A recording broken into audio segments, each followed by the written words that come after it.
ரட்சிக்கப்பட்ட உடனே ஒருவன் கிறிஸ்துவுக்குள் இருந்தால் அவன் புது சிருஷ்டியாக இருக்கிறான், பழையவைகள் ஒளிந்து போயின, எல்லாமே புதிதானே. எல்லாம் புதிதாயிடுச்சா? எல்லாம் புதிதாயிடுச்சா?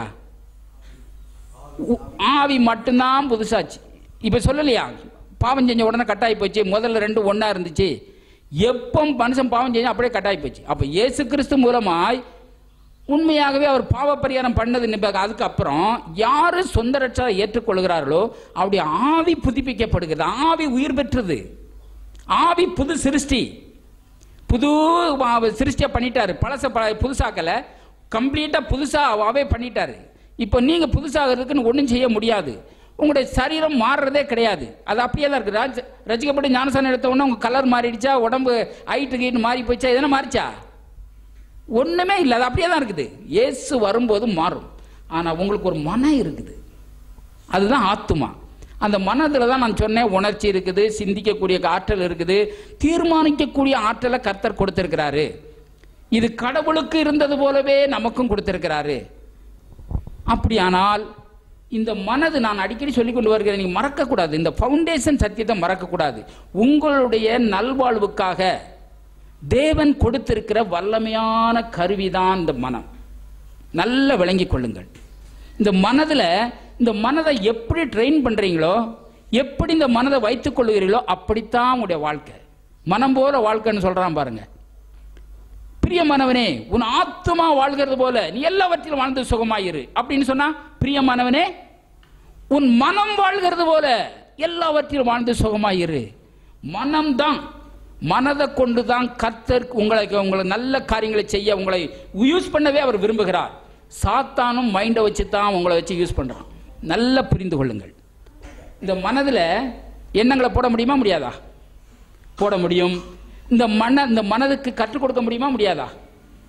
ட்ரைனிங் கற்றுக் கொடுக்க முடியும். மனதை புரிந்து கொள்ள வைக்க முடியுமா முடியாதா? ஒரு காரியத்தை 10 முறை செய்து பாருங்க, அது ட்ரைனிங் புரிந்து கொள்ளும். இது எனக்கு புரியல அப்படின்னு சொன்னா திரும்ப திரும்ப திரும்ப திரும்ப அதுக்குத்தான் புரிய நான் சொல்ல வரேன். இதுக்குத்தான் தியானம்.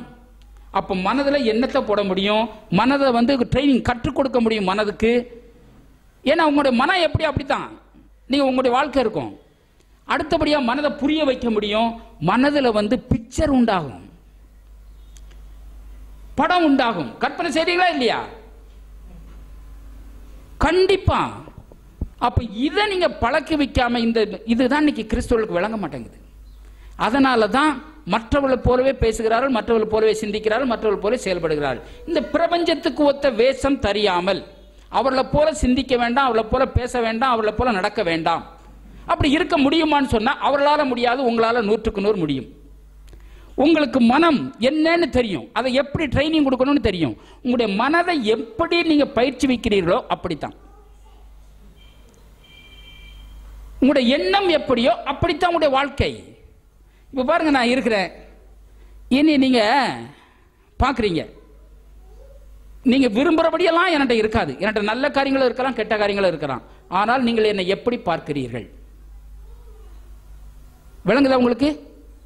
இப்போ வார்த்தையின் அடிப்படையில் என்னைய பார்ப்பீர்களானால் அது சரியா தவறா? சத்தமா சொல்லுங்க. சரி. ஆனா வார்த்தையை விட்டு விட்டு நீங்கள் மாமிசத்தின்படி பார்ப்பீர்களானால் அது தவறு. நான் என்ன சொல்லுகிறேன் என்று நல்லா விளங்கிக் கொள்ள வேண்டும். தேவனுடைய வார்த்தை என்னை குறித்து என்ன சொல்லுகிறதோ அப்படியும் நீங்க பார்க்கலாம்.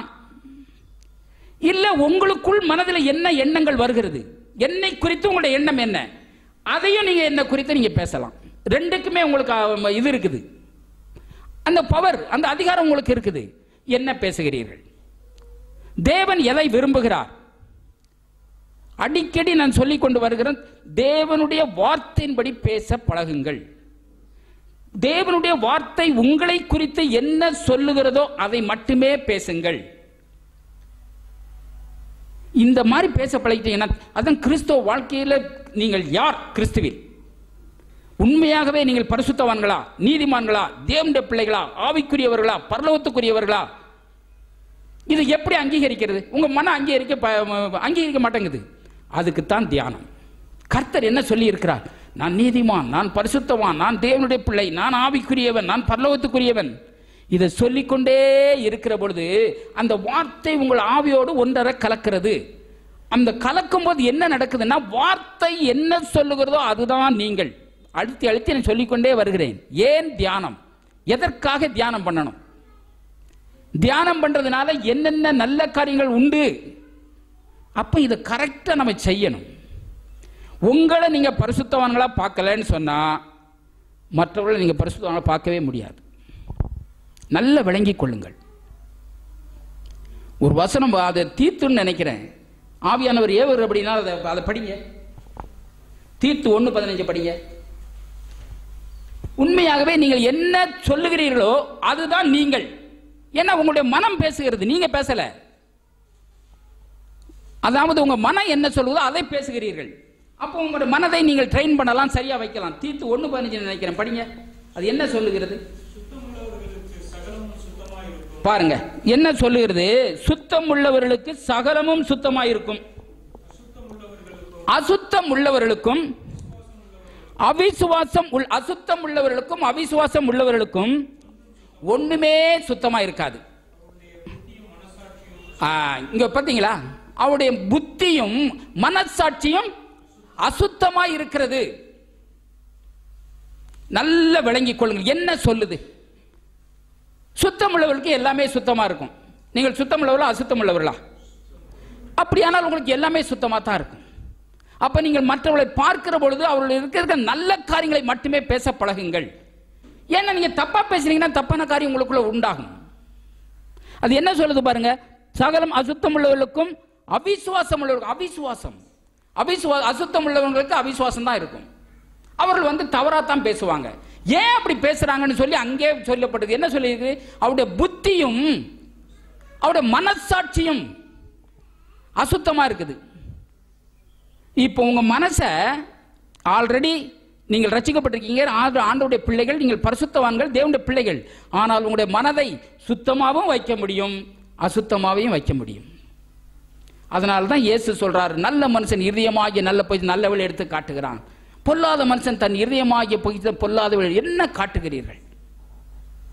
பாருங்க, என்னைய கர்த்தர் பரிசுத்தவானாய் நீதிமானாய் தேவனுடைய பிள்ளையாய்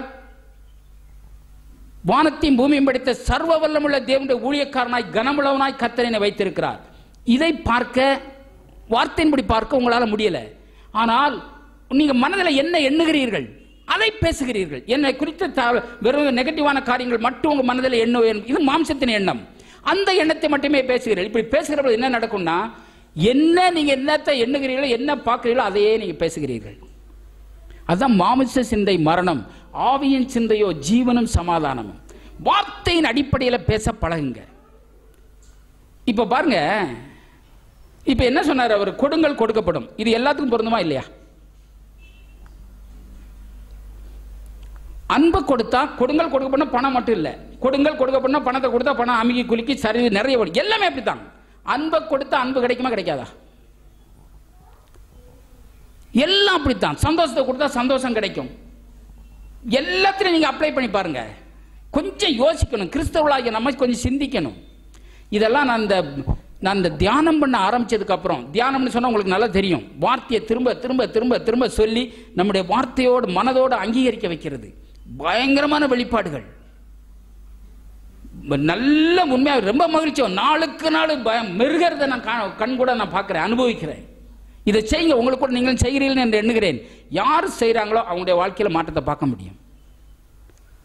கர்த்தர் கிருபையாய், நீங்க கர்த்தர் உங்களுக்கு கொடுத்ததுனால கொடுக்கிறீங்களா, இல்ல நீங்க கொடுக்கிறதுனால கர்த்தர் உங்களுக்கு கொடுக்கிறாரா? கர்த்தர் கொடுத்திருக்கிறதுனால நீங்க கொடுக்கிறீங்க. அதனால உங்களுக்கு இன்னும் அமுக்கி குலுக்கி சரிந்து விழும்படி வருகிறது. இதான சத்தியம். நீங்க கொடுக்கிறதுனால அதை கொடுக்கறத பார்த்து அவர் கொடுக்கிறது இல்லை. அவர் கிருபையாய் கொடுத்திருக்கிறார். கர்த்தர் உங்களுக்கு நல்ல மனதை கொடுத்திருக்கிறார். ஹல்லேலூயா. எத்தனை பேருக்கு புரிகிறது? அந்த மனதை யாருக்கு கொடுக்கிறீர்கள்? தேவனோடு, தேவனே நீர் எனக்கு கொடுத்த நல்ல மனது நான் உமக்காய் கொடுக்கிறேன். கிருபையாய் எனக்கு நல்ல வாயை கொடுத்திருக்கிறீர். இந்த வாயை உம்முடைய வார்த்தையை மட்டுமே பேசுவதற்கு கொடுக்கிறேன். அருமையான காதை கொடுத்திருக்கிறீர். உம்முடைய வார்த்தைகளை கேட்க மட்டுமே கொடுக்கிறேன். நல்ல இருதயத்தை கொடுத்திருக்கிறீர். ஆண்டவரே, இந்த இருதயத்தில் உம்முடைய வார்த்தையை மட்டுமே நான் வைக்க விரும்புகிறேன். ஹல்லேலூயா. ஒருவனுக்கு நீங்க யோசனை பண்ணி பாருங்க. உங்களுடைய கால்களை, கைகளை, உங்களுடைய சரீரங்களை உண்மையாகவே ரட்சிக்கப்படுவதற்கு முன்பதாக அநீதியான காரியங்களை செய்வதற்கு உங்களுடைய அவயவங்களை ஒப்புக் கொடுத்தீர்கள். இன்றைக்கு நீதியை செய்யும்படி உங்களுடைய சரீரங்களை ஒப்புக் கொடுங்கள். கொடுக்க முடியுமா? முடியாதா? கொடுக்கலாம், கொடாம இருக்கலாம். ஆகவே சரியாய் நாம் விளங்கிக் கொள்ள வேண்டும். இங்க பேசப்படுகிற வார்த்தை உண்மையாகவே கர்த்தர் உங்களுடைய வாழ்க்கையில ஒவ்வொரு நாளும் வெற்றிகரமான வாழ்க்கை வாழ்வதற்காக நம்ம என்ன பேசுகிறோம்? இப்ப அவர் சொல்லலையா, வார்த்தையை விட்டுட்டு வேற எதனா பேசுனீங்கன்னா என்ன செய்யறோமா? பாவம் செய்யறோம். நல்லா புரிந்து கொள்ளுங்கள். இது தியானம் தான் நம்முடைய வாழ்க்கையில். நான் ஏற்கனவே சொன்னேன். தொடர்ந்து எதை குறித்து பேசிட்டு வரேன்? அறிக்கை நிமித்தமா தியானம். இப்ப நான் பல காரியங்களை, 2 காரியங்களை நம்ம பார்த்தோம். அதாவது தேவனுடைய வார்த்தையை தியானிப்பதன் மூலம் என்ன நடக்கிறது, எப்படிப்பட்ட பலன் உண்டாகிறது. தியானம் என்று சொன்னா உங்களுக்கு நல்லா தெரியும் இல்லையா? இதுல என்ன சந்தேகம் இருக்குதா? தியானம்னு சொன்னாலே தேவனுடைய வார்த்தையை வாயிலே வைத்து தியானம் பண்ணுகிற பொழுது அந்த வார்த்தை உங்களுடைய ஆவியோடு ஒன்றரை கலக்கிறது. நான் இப்ப சொன்னேனே, அதனால என்ன ஆகுதுன்னா உங்களுடைய மனதில் நல்ல எண்ணங்களை வைக்கிறீர்கள், அதுக்கு கற்றுக் கொடுக்கிறீர்கள், அது புரிந்து கொள்ள செய்கிறீர்கள். அதுல அதாவது பிக்சர் உண்டாகுது. நல்ல என்ன பார்க்குறீங்களோ அதுதான் உங்களுடைய வாழ்க்கையில் நடக்குது. ஹல்லேலூயா. அப்போ தியானத்தின் மூலம் உண்மையாகவே நான் கடந்த நாளில் சொன்னேன், தியானிப்பதன் மூலமாக உங்களுடைய சத்துருக்களை காட்டிலும் நீங்கள் ஞானமுள்ளவராகிறீர்கள். ஹல்லேலூயா. அப்ப தியானம் என்ன செய்கிறது? உங்களுக்கு விரோதமா என்ன காரியம் நடக்குது, யார் செய்யறா, என்ன நடக்குது?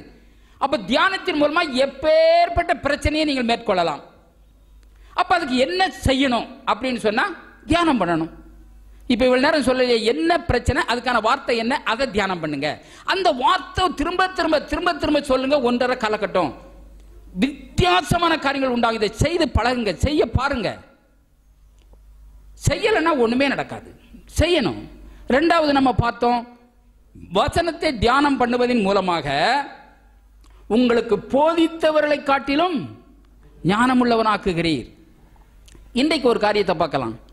அதே 119வது சங்கீதம் 100வது வசனத்தை படிங்க. தியானம் என்ன செய்கிறது? நீங்க தியானிக்காம உங்களுடைய மனம் புதிதாகாது. உங்களுடைய மனம் புதிதாகாம புதிதான வாழ்க்கையை வாழ முடியாது. இது நல்ல எனக்கு ஆண்டவர் வச்சிருக்கிற மெத்தட். இது ஒரு இப்படித்தான் பிரின்சிபிள், இப்படித்தான் வேலை செய்யுதுன்றாரு. இப்படி செய்யும் போது மட்டுமே அது நடக்கும். 119 100 படிங்க.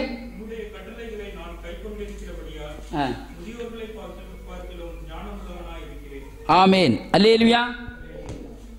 அதாவது உம்முடைய கட்டளைகளை நான் கை கொண்டு இருக்கிறபடியால், அதாவது முதியோர்களை பார்க்கிலும் ஞானமுள்ளவனாய் இருக்கிறேன். ஹல்லேலூயா. இந்த சங்கீதத்தை எழுதின சங்கீதக்காரன் சொல்றான், உம்முடைய கட்டளைகள் சொன்னா என்ன? வார்த்தைகள். நான் எல்லாம் சொல்லிக் கொண்டு வருகிறேன். கட்டளை, சாட்சி, பிரமாணம், கற்பனை எல்லாமே வார்த்தை தான். அப்போ உம்முடைய வார்த்தை நான் கை கொண்டிருக்கிறபடியினால் என்ன சொல்றாரு? முதியோர்களை பார்க்கிலும் ஞானமுள்ளவனாய் இருக்கிறேன். ஹல்லேலூயா. அப்ப ஞானத்துக்கு ஆதாரம் என்னது? ஆதாரம் சொன்னா அதான் சோர்ஸ். தேவன். தேவன் சொன்னா தேவன் வார்த்தையும் ஒண்ணு. தேவனுடைய வார்த்தை. ஞானம், புத்தி, அறிவு எல்லாமே தேவனுடைய வார்த்தை. நீங்க வார்த்தையை பேசுறீங்கன்னா நீங்க ஞானமா பேசுறீங்க. வார்த்தையை விட்டுட்டு பேசுறீங்கன்னா அஞ்ஞானத்தை பேசுறீங்க. புத்தின்னா என்ன? வார்த்தை. எல்லாமே வார்த்தை. அப்படியானால் உங்களுடைய கட்டளைகளை நான் கை கொண்டிருக்கிறபடியால் முதியோர்களை பார்க்கிலும் ஞானமுள்ளவனாய் இருக்கிறேன். அநேகருக்கு இன்னைக்கு வாலிப பிள்ளைங்களுக்கெல்லாம் எப்படி வயசானாத்தான் நல்ல ஞானம், புத்தி, அறிவு எல்லாமே வரும். வயசு இருக்கிற காலத்தில் அதெல்லாம் வராது. ஆனா வார்த்தை என்ன சொல்லுது? தியானம். நீங்க தியானிக்க ஆரம்பிச்சீங்கன்னா வயசுள்ளவர்களை காட்டிலும் நீங்க ஞானமுள்ளவர்களாய் மாற முடியும். உங்களுடைய வாழ்க்கையில உங்களுடைய தனிப்பட்ட வாழ்க்கையில, குடும்ப வாழ்க்கையில, உங்களுடைய படிப்புல, உங்களுடைய வியாபாரத்தில், உங்க தொழில்ல, உங்களுடைய வேலை ஸ்தலத்தில், எல்லாவற்றிலும் உங்களை கூட பெரியவர்களை எல்லாரை காட்டிலும் ஞானமுள்ளவர்களாய் மாற முடியும். அப்படி மாற வேண்டுமானால் என்ன செய்ய வேண்டும்? வார்த்தையை இந்த மாதிரி முதியோர்களை காட்டிலும் ஞானமுள்ளவனா ஆகணும்னா அதுக்கு என்ன செய்யணும்? தியானிக்கணும். தியானத்தின் மூலமாக இது நடக்குது. வயசு பிரச்சனையே கிடையாது. என்னைய பார்த்து ஒருத்தர் கேட்டாரு, என்ன அவ்வளவு பெரிய ஆளாயிட்டியா, அவ்வளவு இதாயிட்டியா, உன் அனுபவம் என்ன, உன்னுடைய இது என்ன, இவ்வளவு சீக்கிரத்தில் நீ இவ்வளவு இதாயிட்டு இப்படியெல்லாம் கேட்டாரு. உண்மையாகவே எல்லாத்திலும் உண்மையா அவரை காட்டி நான் நல்லா தான் இருக்கிறேன். தியானம் அப்படி பண்ணுது. தேவனுடைய வார்த்தையை தியானிக்கிற பொழுது கர்த்தர் அப்படி செய்கிறார். அப்ப இந்த தூரம் கேட்டு நம்ம அதன்படி செய்யலன்னா என்ன அர்த்தம்? அந்த யாக்கோபு 1:22 படிங்க. யாக்கோபு 1:22 என்ன சொல்லுது? யாக்கோபு 1:22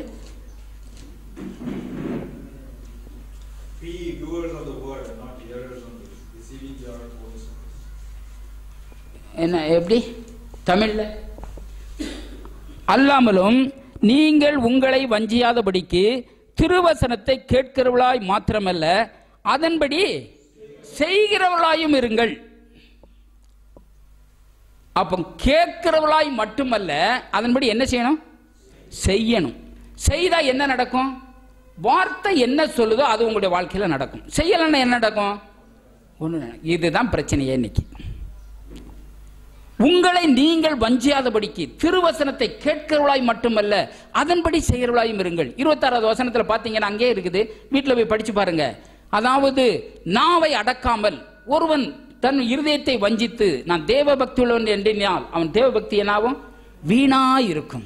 தேவ பக்தியை வேஸ்ட். நீங்க பைபிள் படிக்கிறது, ஜெபிக்கிறது, ஆலயத்துக்கு போறது, சத்தியம் கேட்கறது எல்லாமே வேஸ்ட். கேட்டு அதன்படி செய்யலையே. சரி, யாரை கேட்டாலும் எங்க போனாலும் நானும் இதே பொசிஷன்ல இருந்து தான் வந்தேன். காலையில சத்தியம் கேட்பேன், சாயங்காலம் என்ன சொன்னாருன்னு தெரியாது, மறந்துடும். இன்றைக்கும் சபையில் அதுதான். அப்ப என்ன செய்யணும்? கேட்கிறத என்ன செய்யணும்? அதுல அந்த 25 படிங்க. நான் இதை திரும்ப திரும்ப சொல்லிட்டு வரேன். அப்ப இந்த பவுண்டேஷன் சத்தியம் என்ன செய்யணும்? ஒரு வசனத்தை, ஒரு சத்தியத்தை நம்ம கேட்டோம்னா அதன்படி செய்ய நாம் ஏதாவது பிரயாசப்படணும். சுயாதீன பிரமாணமாகிய பூரண பிரமாணத்தை உற்று பார்த்து அதில் நிலைத்திருக்கிறவனே கேட்கிறதை மறக்கிறவனாய் இராமல் அதற்கேற்ற கிரியைகளை செய்கிறவனாய் இருந்து தன் செய்கையில் பாக்கியம். யார் செய்கையில் பாக்கியவனாய் இருப்பான்? வார்த்தையை கேட்டு அதவே உற்று பார்த்து அதன்படி அதை நிலைத்திருந்து எவ்வளவு வேலை இருக்கு பார்த்தீங்களா? அப்போ அதன்படி செய்கிறவனே அதன்படி கிரியை செய்து தன் செய்கையிலெல்லாம் பாக்கியவனாயிருப்பான். இதுதான் யோசுவாவுக்கு சொல்றார். என் மகனே, இந்த நியாயப்பிரமாண புத்தகம் வாயை விட்டு பிரியாம இருக்கட்டும். இதில் எழுதியிருக்கிறவளின்படி எல்லாம் செய்ய கவனமாயிருக்கும்படி இரவும் பகலும் அதை தியானித்துக் கொண்டிரு. அப்ப செய்யறதுக்கும் கேட்கிறதுக்கும் செய்யறதுக்கும் இடையில உள்ளதுதான் என்னது? தியானம். அப்ப இதை செய்யாம வாயில என்ன இருக்குது? வாயை விட்டு பிரியாமல் இருக்கட்டும்ன்றாரு. தேவனுடைய வார்த்தை வாயை விட்டு பிரியாமல் இருக்கட்டும்ன்றாரு. அப்ப இதை கேட்டோம், இதன்படி செய்யணுமா வேண்டாமா? ரொம்ப சுலபம். நான் எனக்கெல்லாம் முதல்ல இருந்தது பைபிள்ல சொல்லுது, ஆனா இப்படியெல்லாம் இருக்க முடியாது அப்படித்தான். ஆனா 100க்கு 100 இருக்க முடியும். என்ன சொல்றாரு பாருங்க. சுயாதீன பிரமாணமாகிய நியாயப்பிரமாணத்தை உற்று பார்த்து அதிலே நிலைத்திருந்து, அப்படி நிலைத்திருக்கிறவன் யாரோ அதையே பார்க்கிறது, வார்த்தையே பார்க்கிறது, வார்த்தையே ஜெபிக்கிறது, வார்த்தையே பேசுறது, வார்த்தையே தியானிக்கிறது. அதான் உங்க மனசை எப்படி ட்ரெயின் பண்றீங்களோ அப்படியே உங்களுடைய வாழ்க்கை இருக்கும். அப்ப கேட்கறதுக்கும் செய்யறதுக்கும் இடையில உள்ளதுதான் தியானம். நல்லா சொல்றது. தவறாகவும் ஆப்போசிட்லையும் வேலை செய்யணும்னு சொல்றேனே. தப்பு தப்பான காரியங்களை பேசிக்கிட்டே இருந்தீங்கன்னா அது என்னது? தியானம். அது அப்படிப்பட்ட காரியங்களை உண்டாக்கும். நான் சொல்ல கிளீனா நல்லா புரிஞ்சுக்கோங்க. உங்க மனதின் மூலமா தான் கர்த்தர் கிரியை செய்ய விரும்புகிறார். சாத்தானும் மனதின் மூலமா தான் கிரியை செய்ய விரும்புறான். உங்க மேல அவனுக்கு எந்த ஒரு அதிகாரமும் கிடையாது. சும்மா புரியாம சாத்தா இப்படி செய்யறான் அப்படி செய்யறான் அதெல்லாம் ஒண்ணுமே கிடையாது. வஞ்சிக்கிறான், ஏமாத்துறான், எண்ணங்களை கொடுக்குறான். அவன் எண்ணத்தை பேசுறீங்க, பேசின உடனே உங்களை வஞ்சித்துறான். நீங்க அவனுக்கு அடிமையாயிடுறீங்க. அவர் அதுக்குத்தான் சொல்றாரு, இந்த நியாயப்பிரமாண புத்தகம் வாயை விட்டு பிரியாமல் இருக்கட்டும், இரவும் பகலும் இதை தியானித்துக் கொண்டிரு, அப்பொழுது உன் வழியை வாய்க்க பண்ணுவாய், புத்திமானாய் நடந்து கொள்வாய். 1 அதிகாரத்திலும் தாவீது அதுதான் சொல்றான், இரவும் பகலும் கர்த்தருடைய வேதத்தில் பிரியமாயிருந்து அவருடைய வேதத்தை தியானிக்கிற மனுஷன் பாக்கியவான், அவன் செய்வதெல்லாம் பாக்கியம். ஏன் செய்யக்கூடாது? அப்ப தப்பு தப்பா பேசிட்டு சரியா நடக்கணும் எதிர்பார்க்கிறது எப்படி? தேவனுடைய வார்த்தையை வாயிலே வைத்து தியானிப்பதன் மூலம் உங்களுடைய வாழ்க்கையில நீங்க விரும்புறபடியான காரியத்தை செய்ய முடியும். அதான சொன்னேன், சத்துருக்களை மேற்கொள்ள முடியும்.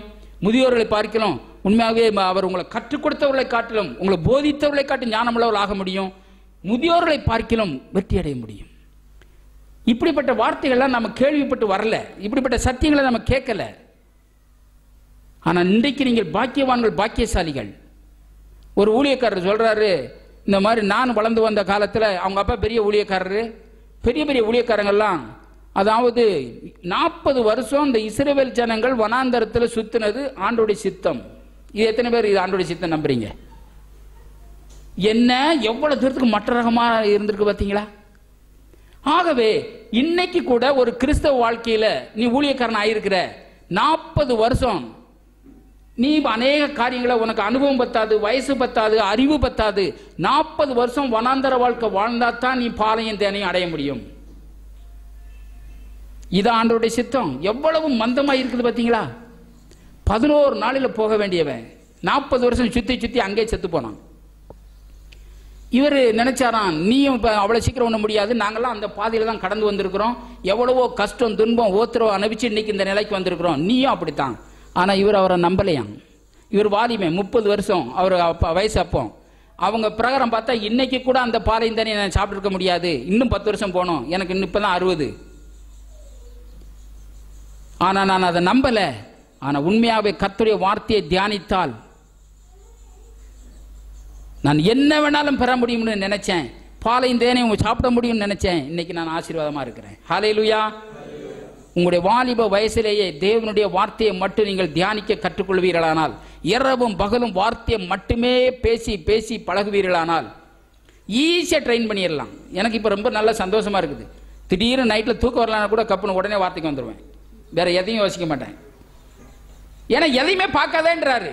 என்ன பிரச்சனை, எந்த பிரச்சனையும் பார்க்காத, எப்பேற்பட்ட சூழ்நிலைன்னு பார்க்காத, இதை பாருன்றாரு. இதை தியானிச்சேன்னா ஆட்டோமேட்டிக் காரியங்கள் நடக்கும். அதுக்காகத்தான் இது எவ்வளவு தெளிவா சொல்றாரு பாருங்க. ஞானவான்கள் உங்களுக்கு போதித்த பெரியவர்களை காட்டிலும் ஞானவான்களாய் மாற முடியும். அதனாலதான் வாலிபனே, வாலிப நாட்களில் சிருஷ்டிகரை நினை. வாலிப நாட்களை சிருஷ்டிகரை நினைச்சிட்டீங்கன்னா, இந்த மாதிரி காரியங்களை பண்ணிட்டீங்கன்னா நல்ல வெற்றிகரமான வாழ்க்கை வாழ முடியும். வயசானதுக்கு அப்புறம் எல்லா ஆசீர்வாதமும் வந்து என்ன பிரயோஜனம்? வாலிப நாட்களில் வந்தா நல்லா அனுபவிக்கலாம், அநேகருக்கு நல்ல பெரிய காரியங்களை செய்யலாம். அந்த அதே 110வது சங்கீதத்தில் ஒரு வசனம் வருது, 9வது வசனம் நினைக்கிறேன், அதை படிங்க. 119:9. உண்மையாகவே உங்களுக்கு எல்லா பெரியவர்களை காட்டி நீங்க ஞானவான்களாய் மாற முடியும். நிச்சயமா அது முடியும். வாலிபன் தன் வழியை எதனால சுத்தம் பண்ணுவான்? வசனத்தின்படி தன்னை காத்துக் கொள்ளுகிறதுனால் தானே. ஹல்லேலூயா. இன்னைக்கு அநேகருக்கு இன்னைக்கு ஒரு பரிசுத்தமான வெற்றிகரமான வாழ்க்கை முடியல, வாழ்க்கை வாழ முடியலன்னு சொல்லி, இது வாலிபர்களுக்கு மட்டும் இல்ல, பெரியவர்களுக்கு எல்லாருக்குமே அதுதான், வாலிபனுக்கு மட்டும் இல்ல. அது வசனத்தை காத்துக்கொண்டா எல்லாருமே வெற்றிகரமான வாழ்க்கை வாழ முடியும். வாலிபன் தன் வழியை எதனால சுத்தம் பண்ணுவான்? உம்முடைய வசனத்தின்படி தன்னை காத்துக்கொள்ளுகிறது. வசனத்தின்படி தன்னை காத்துக்கொள்ளாதனால தான் பிரச்சனையே. இதுக்குத்தான் தியானம் உதவுகிறது. வார்த்தையை சரியா உள்ள போட்டு அதையே தியானிச்சு அதவே இது பண்ணியிருந்தீங்கன்னா என்ன நடக்கும் தெரியுமா? நீங்கள் ஆவி மனிதன், உங்கள் ஸ்பிரிட் வந்து என்னது? கிங். உங்களுடைய மைண்ட் என்னது? சர்வெண்ட். நீங்க சொன்னபடி கேட்கணும். மனம் போல என்னென்ன மனதில் வருதோ அதெல்லாம் பேச ஆரம்பிக்கிறாங்க. அந்த மனதை மெயின்டைன் பண்ண தெரியல. மனதை கண்ட்ரோல் பண்ண பழகாதவர்களுக்கு, அதை கண்ட்ரோல் பண்ண எப்படின்றதே தெரியாதவர்களுக்கு வாழ்க்கையே பிரச்சனை தான். நீங்க கண்ட்ரோல்களை கொண்டு வர முடியும். தப்பு தப்பா நடக்கிற மனுஷனை கூட சரியா ஆக்கணும்னு சொன்னா நீங்க சரியா பேச ஆரம்பிச்சீங்கன்னா சரியாயிடும். ஏன்னா பைபிள் இது அப்படித்தான். நீங்க கண்ணுல பாக்குறது, கேட்கறது, உணர்றது இது விசுவாசமா? இல்லவே இல்லை. இன்னைக்கு பிரச்சனையே இதை சரியா விளங்கி கொண்டா இந்த மனதை மட்டும் புதிதாக்க நீங்க பழகிட்டீங்கன்னா பிரச்சனையே இருக்காது. ரொம்ப அருமையா இருக்கும். உங்களுடைய எல்லா இதுலையும் தனிப்பட்ட வாழ்க்கையும், குடும்ப வாழ்க்கையாகட்டும், கணவன் மனைவி உறவாகட்டும், பிள்ளைகளுடைய காரியமாகட்டும், தொழிலாகட்டும், பிசினஸ், வியாபாரம், படிப்பு, எல்லாத்திலுமே வெற்றி தான்.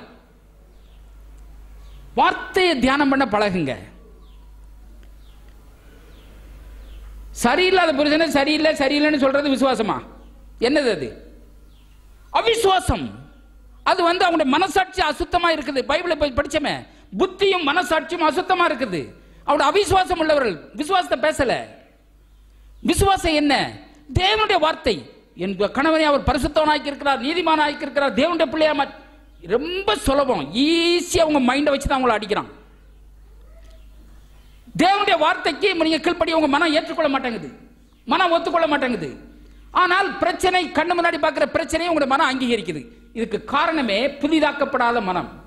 அந்த பழைய சுபாவம் இருக்குது, பழைய மனிதனுடைய எண்ணங்கள். நீங்க ரசிக்கப்பட்ட உடனே எல்லாம் கிளியர்னு சொல்லி அப்படிப்பட்ட பட்டனை யாரும் அழுத்தல. அந்த எண்ணங்கள், அந்த சுபாவங்கள், அந்த நோக்கங்கள், அந்த நீங்க வளர்ந்த வளர்ப்பு, படித்த உங்க காரியங்கள், கேட்ட சத்தியங்கள், அந்த பழைய சுபாவம், பழைய மனிதனுடைய சுபாவம் அப்படியே இருக்குது.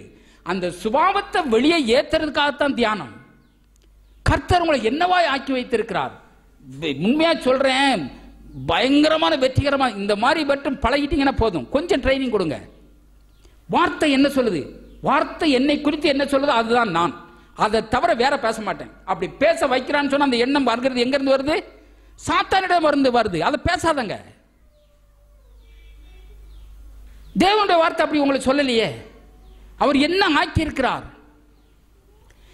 இப்ப சொல்ல எல்லாத்துக்குமே ஒரே இதுதான், பிரின்சிபல் ஒண்ணுதான், விசுவாசம்ன்றது ஒண்ணுதான். குணம் ஆயிட்டீங்க அப்படின்னு சொன்னா வாசனம் சொல்லுதுன்னா நான் குணம் ஆயிட்டேன், அங்கே சரியா நில்லுங்க. இந்த குணம் ஆயிட்டேன்னு சொல்றது தான் உங்களுக்கு குணத்தையே உண்டாக்குது. ஒருவேளை டைம் எடுக்கலாம். அதுக்கு ஆண்டவருடைய எல்லாத்துக்கும் இப்பதானே படிச்சோம், எல்லாத்துக்கும் ஏற்ற வேளையிலே நன்மை செய்கிறீர்கள் தோன்றுவாருங்கள். நன்மை செய்தால் ஏற்ற வேளையிலே நீங்கள் அறுப்பீர்கள். விதைப்பும் அறுப்பும் சேம் தான், கொடுக்கறதும் அப்படித்தான். அதெல்லாம் ஒரு பிரின்சிபிள். என்ன கொடுக்கிறீங்களோ அது கிடைக்கும். ஆகவே நம்ம சரியான காரியங்களை இந்த விளங்குறது ரொம்ப முக்கியமான ஒரு காரியம். ஆகவே வாலிபன் தன் வழியை இதனால சுத்த முடியும், வசனத்தின்படி தன்னை காத்துக்கொள்ளும். மைண்ட் கிங்கு, இது அந்த ஆவி ஸ்பிரிட் உங்களுடைய மைண்டு சர்வெண்ட், சொன்ன கேள்வி கேட்கும். உங்களுடைய கை காலெல்லாம் ஒண்ணுமே இல்லைங்க. நான் தான் சொல்றேனே, அது ஸ்லேவ். சும்மா வர எண்ணங்களெல்லாம் பேசாதங்க. உங்க வாய் கர்த்தர் கிருபையாய் கொடுத்த அருமையான வாய். எத்தனை பேர் கண்ணு இல்லாம இருக்கிறான்? அருமையான கண்ணு. தேவனுடைய வார்த்தையே பாருங்க. அவைகளையே நோக்கி கொண்டிரு, அவைகளையே பார்த்து கொண்டிரு, அவைகளே இருதயத்துக்குள்ள வை, அவைகளே இருதயத்துக்குள்ள வந்து காத்துக்கொள். அருமையான இருதயம். ஒரு நல்ல நிலத்தை கொடுத்துட்டு நீ பொழைச்சிக்கோன்னு சொன்னா அந்த நிலத்தை எப்படி பண்படுத்தி பக்குவப்படுத்தி எவ்வளவு அருமையா நம்ம வேலை செஞ்சு அதுல இருந்து விளைச்சலை உண்டாக்குவோம். முள்ளும் குறுக்கும் இதுவும் போட்டு வச்சுக்கிட்டா எப்படி அது? அப்போ உங்களுடைய நிலத்தை, இருதயமாய நிலத்தை எண்ணத்தினால நிரப்பி இருக்கிறீர்கள், எண்ணத்தினால நிறைக்கிறீர்கள். என் பரமபிதா நடாத நாட்டெல்லாம் வேரோட பிடுங்கப்படும். அடிக்கடி நான் சொல்லிட்டு வரேன், விசுவாசன்றது ஒரு விதை. அதை வாயில வைத்து பேசுறது அதை செயல்படுத்தும் முறை. ஒருவன் கடுகு விதை விளைவு விசுவாசம் இருந்தா போதும். அதை பேச ஆரம்பிச்ச காட்டத்தி மரத்தை பார்த்து பேர்ந்து சமுத்திரத்தை தள்ளுன்னு போன சொன்னா அது கீழ்ப்படியும். அப்படின்னா காட்டத்தி மரம்னா எதுக்குமே உபயோகமற்ற மரம். உங்களுக்குள்ள எரிச்சல், கோபம், கசப்பு, வைராக்கியம், குழப்பம், சந்தேகம், கவலை எதா இருக்கா, இதெல்லாம் என்னது? காட்டத்தி மரம். இது பரமபிதாவால் நடப்படாத நாற்று. இதை ஈஸியா நீங்க எப்படி எரியலாம்? எப்படி? வாயினால. பரமபிதா நடுகிற நாட்டை உள்ள வைக்கலாம். சந்தோஷம் என்னுடையது, சமாதானம் என்னுடையது, மகிழ்ச்சி என்னுடையது, ஆரோக்கியம் என்னுடையது, செழிப்பு என்னுடையது. குறைவு இருக்கலாம், ஆனால் என் தேவன் தம்முடைய மகிமையின் ஐஸ்வரியத்தின்படி குறைவெல்லாம் நிறைவாக்கி இருக்கிறார். திரும்ப திரும்ப திரும்ப திரும்ப சொல்லி என்னைக்கு உங்க ஆவியில போய் அது ஒன்றரை கலக்குதோ, அந்த கலந்த உடனே அந்த வார்த்தை என்னவோ அது அப்படியே உண்மையா உங்க வாழ்க்கையில் பலிச்சிடும். டைம் எடுக்கலாம், அதை பத்தி பரவாயில்ல. இயேசு கர்த்தர் சொன்னாரு, அந்த அம்மா வார்த்தையை சொன்னா ஏற்றுக்கொண்டா, அதை கற்பந்தரிக்க வச்சா. அதே தான் இன்னைக்கும் நீங்களும் கேட்ட வார்த்தையை கற்பந்தரிக்க வைக்கணும். பேசி பேசி உள்ள கற்பந்தரிக்க வைக்கணும். அதவே யோசிக்கணும், அதவே சிந்திக்கணும். அவ அதை குறித்தே சிந்தித்து கொண்டிருந்தாள். இயேசு பிறந்துட்டாரு. பிறந்து 12 வருஷத்துல பார்த்தா பெரிய ஞானத்திலும் புத்தியிலும் எல்லாத்திலும் நல்லா இருந்தார். உண்மையாகவே கரெக்ட் தான். ஆனால் 30 வருஷம் ஒண்ணுமே பண்ண காணும். 30 வயசு வரைக்கும். அப்படின்னு சொன்னா என்ன? எல்லாத்துக்கும் ஒரு காலம் இருக்குதா இல்லையா? அந்த அம்மாவுக்கு என்ன பெரியவரா இருப்பாரு, ரட்சிப்பாரு, இப்படி ராஜாவா இருப்பாரு, ஆளுவாரு, என்னென்னவோ பண்ணுவாரு. நாங்க இவன் பார்த்தா என்ன ஒண்ணுமே பண்ண மாட்டேன்றான். பெத்த தாய்க்கு எப்படி இருக்கும்? எல்லாம் சாதாரண ஆளுங்களை போல தானே இருக்கிறான். ஒண்ணுமே நடக்கலையே. அந்த முதல்ல அப்புறம் அப்பதும் செஞ்சார காணா ஒரு கல்யாணத்துல. அப்ப அவர் என்ன சொல்றாரு, அதை செய்ய இப்படி சொல்றாங்கப்பான்னு சொன்னா அவருக்கு என்ன சொன்னாரு? ஸ்திரியே உனக்கும் எனக்கும் என்ன? அம்மாவை பார்த்துட்டு யாருன்னு அப்படி சொல்லுவாங்களா? இன்னும் என் வேலை வரவில்லை. நீங்க எப்போ நல்ல காரியங்களை வார்த்தையின்படி பேச ஆரம்பிச்சிடுறீங்களோ, நீங்க என்ன பேசுகிறீங்களோ அந்த காரியம் நடந்துகிட்டு இருக்குது. சுகவீனமா இருக்கலாம், ஆனா சுகம் உள்ள ஆரோக்கியம் உண்டாகிட்டே இருக்குது. இது நம்ப பழங்க. வார்த்தையை நம்புறதுக்காகத்தான் தியானம் பண்ண சொல்றோம். மனம் ஏற்றுக்கொள்ள மாட்டேங்குது. இப்ப சரியில்லாத ஆளை சரியா இருக்குதுன்னு மனம் அங்கீகரிக்க மாட்டேங்குது. அது உங்க விழுந்து போன மனம் அது அங்கீகரிக்காது. ஆனால் வார்த்தை அவரை குறித்து என்ன சொல்லுகிறது என்பதை குறித்து நீங்க திரும்ப திரும்ப திரும்ப திரும்ப சொல்லும் போது உங்களுடைய மனம் கலந்து அந்த வார்த்தை என்னமோ உங்களோட மனம் ஒத்துக்குது. பாவங்களர கழுவினாது மட்டுமல்ல ராஜாக்களும் ஆக்கி இருக்கிறான்னு வசனம் சொல்லுதுன்னா, பாவங்களர் கழுவினார் ஒத்துக்க முடியுது. ஆனா ராஜாவா இருக்கிறது மனம் ஏற்றுக்கொள்ள மாட்டேங்குது. அந்த ஏற்றுக்கொள்ளதுக்காகத்தான் கர்த்தாவே நீர் என்னை ராஜாவாய் வைத்திருக்கிறீரே. ராஜாவுடைய வார்த்தையில் அதிகாரம் இருக்கிறதே, அவனுக்கு நல்ல பேர் இருக்குது, புகழ் இருக்குது, கனம் இருக்குது, செழிப்பு இருக்குது, ஐஸ்வர்யம் இருக்குது. அத்தனையும் நீர் எனக்கும் கொடுத்திருக்கிறீரே. உம்முடைய வார்த்தையை நான் விசுவாசிக்கிறேன் ஆண்டவரே. உம்முடைய வார்த்தையை நீர் இப்படி வைத்திருக்கிறதா உமக்கு ஸ்தோத்திரம். என்னை ராஜாவாய் மாற்றினதுக்காக ஸ்தோத்திரம். உம்முடைய மகிமையினால் கனத்தினால் கிரீடம் சூட்டி இருக்கிறபடினால ஸ்தோத்திரம். நீங்கள் தேவனுடைய பிள்ளை, பரலோக தேவன் உங்களுடைய தகப்பன். அவருடைய சொத்துக்கெல்லாம் நீங்க சொந்தக்காரர்கள். அவரோடு சேர்ந்துதான் அந்த பூமியில அவருடைய வேலை செய்து வருகிறீர்கள். உங்க மூலமாத்தான் அவருடைய திட்டங்களை நோக்கங்களை நிறைவேற்றிக் கொண்டிருக்கிறார். ஹல்லேலூயா. இதவே பேசுங்க. உங்களோட மனம் அங்கீகரிக்கட்டும். எல்லாத்திலையும் அப்படித்தான், சுகத்திலையும் அப்படித்தான், பொருளாதாரத்திலையும் அப்படித்தான், உறவுலையும் அப்படித்தான். சந்தோஷம், சமாதானம், மகிழ்ச்சி தான். உங்களுக்கு சமாதானத்தை உண்டு பண்ணும் ஆக்கினை அவர் மேல வந்துச்சு அப்படின்னா இதை திரும்ப திரும்ப சொல்லுங்க. சமாதான பிரபாகிய இயேசுவே உங்களுக்குள்ள இருக்கிறார். எப்பொழுது என்னை விட்டு விலக மாட்டார், என்னை கைவிட மாட்டார். நல்ல புரிந்து கொள்ளுங்கள். எவ்வளவோ காரியங்களை நான் சொல்லி இருக்கிறேன். ஆபிரகாமுக்கு கர்த்தர் பிள்ளை இல்லைன்னாரு. எல்லாத்தையும் கொடுத்திருக்கிறார் ஆண்டவரே, ஆனா பிள்ளை இல்லையே, நான் என்ன செய்யணும்? வானத்து நட்சத்திரம் பாருப்பா, பூமியின் மணலை பாருப்பா. அதை அவன் நம்புனான். ஆனா சூழ்நிலை நம்புற மாதிரி இல்லை. எல்லாமே வித்தியாசமா இருக்கு. நீ என்ன செய்கிறீர்கள்? உங்களுடைய சூழ்நிலைகளை பார்த்து உங்களுடைய பிரச்சனைகளை பேசிக் கொண்டிருப்பீர்கள். ஆனால் உங்களுடைய வாழ்க்கையில பதில் வராது. அவன் எவ்வளவு காலம் கர்த்தர் சொல்லிட்டார் நடக்கும். வானத்தை பார்க்கும்போது, நட்சத்திரத்தை பார்க்கும்போது என் சந்ததி என்றான், பூமியை பார்க்கும்போது என் சந்ததி என்றான்.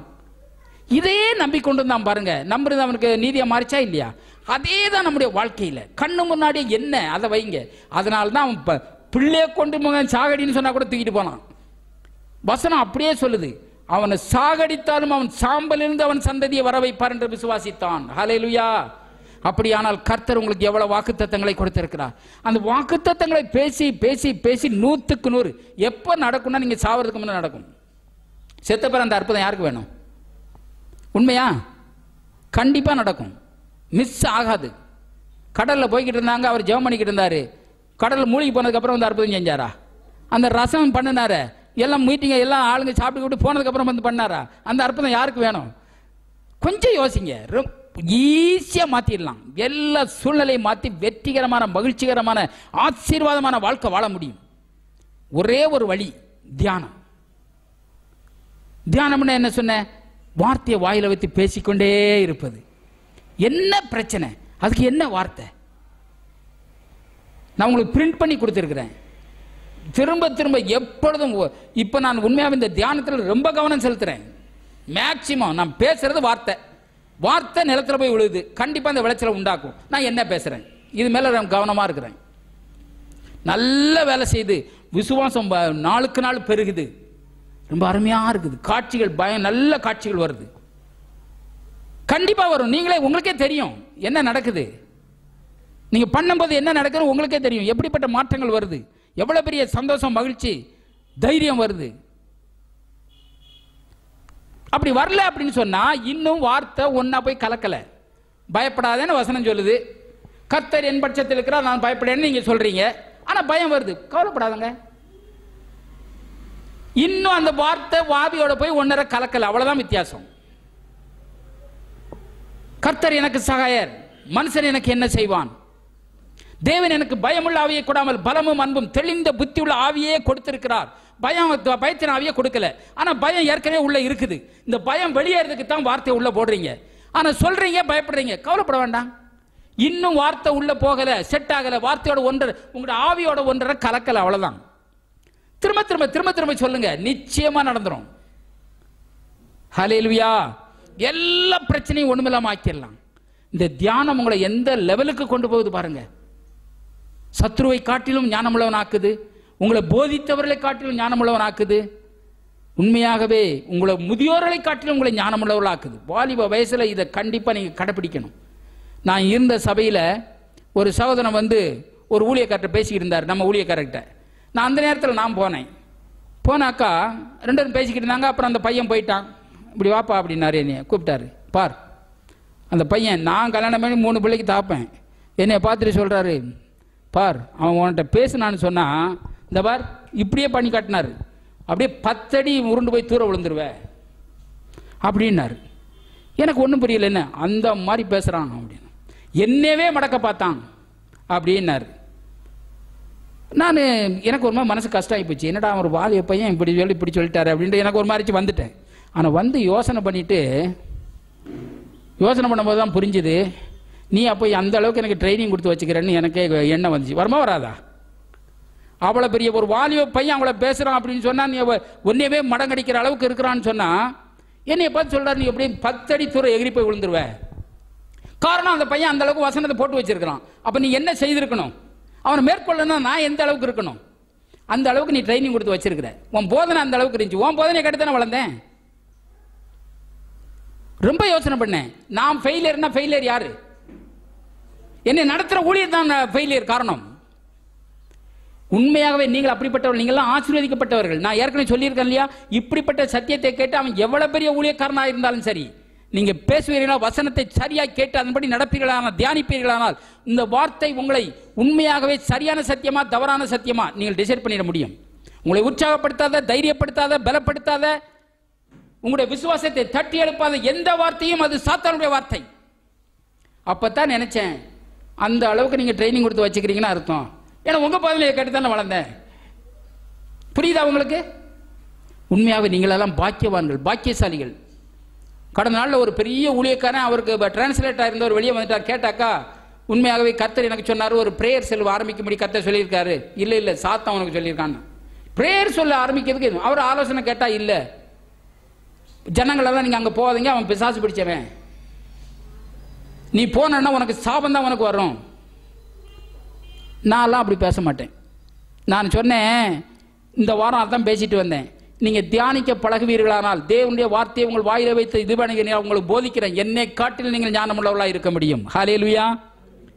கேட்கிறதை செய்கிறவளா இருக்கும். உண்மையாகவே பிள்ளைங்க எல்லாம் பாக்குறீங்க, எவனேசர் எல்லாம் பாக்குறீங்க, எப்படி உண்மை கேட்டதன்படி செய்ய பிராக்டிஸ் பண்ணும்போது கண்டிப்பா நிறைய காரியங்கள். அவர் ஏற்கனவே சொல்லலையா, 1 வருஷத்துக்கு முன்னே எனக்கு ஒண்ணுமே தெரியாது.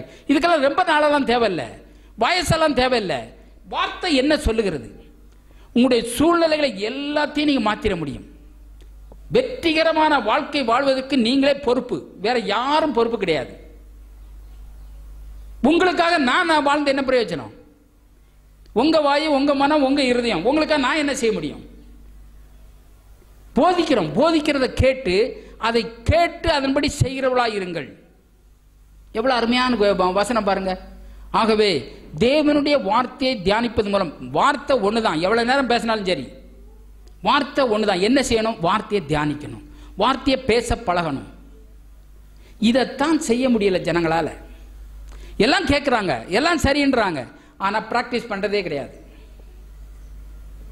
பிராக்டிஸ் பண்ணலன்னா ஒண்ணுமே நடக்காது. அதனால்தான் ஒண்ணு அந்த தேவனுடைய வார்த்தை இருக்கணும், தேவனுடைய வார்த்தை இல்லைன்னா உலக வார்த்தை இருக்கணும். 2 இல்லாம நீங்க இருக்க முடியாது. நீங்களே உங்களை ஆராய்ஞ்சு பாருங்க, என்ன பேசுகிறீர்கள். இந்த தியானம் அந்த அளவுக்கு உங்களுக்கு வேலை செய்து தொடர்ந்து ஆண்டவருடைய வார்த்தையை தியானிப்பதன் மூலம் எப்படிப்பட்ட பலன்கள் எல்லாம் பெற முடியும். ஏன் இன்னைக்கு பலனை ஜனங்கள் பெற முடியாமல் இருக்கிறார்கள்? கேட்கிறார்கள், சத்தியத்தை கேட்கிறார்கள், வேதத்தை வாசிக்கிறார்கள், சபைக்கு போகிறார்கள், ஜெபிக்கிறார்கள். பலன் பெறாமல் இருக்க காரணம் என்ன? தியானிப்பதில்லை. தேவனுடைய வார்த்தையவே பேசணும், அதுவே தியானிக்கணும். ஜெபம் வார்த்தை தான், அறிக்கை வார்த்தை தான், மற்றவர்களோடு பகிர்ந்து கொள்கிறது வார்த்தை தான், நீங்கள் அலசி ஆராய்வது வார்த்தை தான், நீங்கள் சிந்தித்து கொண்டிருப்பது எல்லாமே வார்த்தை தான். அப்போ வார்த்தையினால உங்களுடைய மனதையும் இருதயத்தையும் நிரப்பிட்டீங்கன்னு சொன்னா உங்க வாழ்க்கை வசனம் என்ன சொல்லுதோ அதுதான் உங்களுடைய வாழ்க்கை. அதுக்குத்தான் தேவன் இயேசு அப்படி சொல்றாரு, எப்பொழுதும் இது மேலே நிறைஞ்சிருங்க. கிறிஸ்துவின் சிந்தையே உங்களிலும் இருக்கு. கிறிஸ்துவின் சிந்தை என்ன? வார்த்தை. நல்ல விளைவுகளோ, சுத்தமான விளைவுகளோ, பூர்ணமான விளைவுகளோ, அன்பான விளைவுகளோ, ஒழுக்கம் எவ்வளோ, புண்ணியம் எதுவோ, எல்லாமே வார்த்தை. அப்போ வார்த்தையை பேசுங்க, வார்த்தையை தியானிங்க, வார்த்தையை யோசிங்க. ரொம்ப சுலபம், ரொம்ப சுலபம்னா ரொம்ப சுலபம். கொஞ்சம் முயற்சி எடுங்க, கர்த்தர் நிச்சயமாக உங்களை ஆசீர்வதிப்பார்.